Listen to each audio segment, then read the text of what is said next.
ಹಿಂದೂ ವಿರೋಧಿ ನಡೆಯನ್ನು ಅನುಸರಿಸ್ತಾ ಇದೆಯಾ ಸರ್ಕಾರ? ದಾವಣಗೆರೆಯಲ್ಲಿ ಒಂದೇ ದಿನಕ್ಕೆ ಫ್ಲೆಕ್ಸ್ ಅನ್ನ ತೆರವುಗೊಳಿಸಲಾಗಿದೆ. ಯಾವ ಫ್ಲೆಕ್ಸು? ರಾಮನ ಫ್ಲೆಕ್ಸ್ಗಳನ್ನು ತೆರವುಗೊಳಿಸಲಾಗಿದೆ ದಾವಣಗೆರೆಯಲ್ಲಿ. ಅಂದರೆ ಇದು ಹಿಂದೂ ವಿರೋಧಿ ನಡೆ ಅಂತ ಮೇಲ್ನೋಟಕ್ಕೆ ಕಾಣಿಸ್ತಾ ಇದೆ ಬಹಳ ಸ್ಪಷ್ಟವಾಗಿ. ದಾವಣಗೆರೆ ಮಹಾನಗರ ಪಾಲಿಕೆ ವಿರುದ್ಧ ಈಗ ಆಕ್ರೋಶ ವ್ಯಕ್ತವಾಗ್ತಾ ಇದೆ. ಹಿಂದೂ ಕಾರ್ಯಕರ್ತರು ರೊಚ್ಚಿಗೆದ್ದು ಬಿಟ್ಟಿದ್ದಾರೆ, ಮುತ್ತಿಗೆಯನ್ನ ಹಾಕಿದ್ದಾರೆ ಅನ್ನೋದು ಗೊತ್ತಾಗ್ತಾ ಇದೆ. ಫ್ಲೆಕ್ಸ್ ತೆರವು ಮಾಡಿದ್ದಕ್ಕೆ ಪಾಲಿಕೆಗೆ ಮುತ್ತಿಗೆಯನ್ನ ಹಾಕಿದ್ದಾರೆ, ಆಕ್ರೋಶವನ್ನ ವ್ಯಕ್ತಪಡಿಸ್ತಾ ಇದ್ದಾರೆ.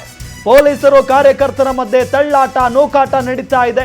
ಪ್ರತಿಭಟನೆ ಹಿನ್ನೆಲೆ ಕೆಲ ಕಾಲ ಆತಂಕದ ವಾತಾವರಣವೂ ಕೂಡ ಅಲ್ಲಿ ನಿರ್ಮಾಣವಾಗಿತ್ತು. ಕೊನೆಗೆ ಎಚ್ಚೆತ್ತು ಪಾಲಿಕೆ ಆಯುಕ್ತರು ಕ್ಷಮೆಯಾಚನೆಯನ್ನ ಮಾಡಿದ್ದಾರೆ ಅನ್ನೋದು ಗೊತ್ತಾಗ್ತಾ ಇದೆ. ತಪ್ಪಾಗಿದ್ರೆ ಕ್ಷಮೆ ಕೇಳುತ್ತೇನೆ ಅಂತ ಆಯುಕ್ತೆ ರೇಣುಕಾ ಅವರು ಕ್ಷಮೆಯನ್ನ ಕೇಳಿದ್ದಾರೆ.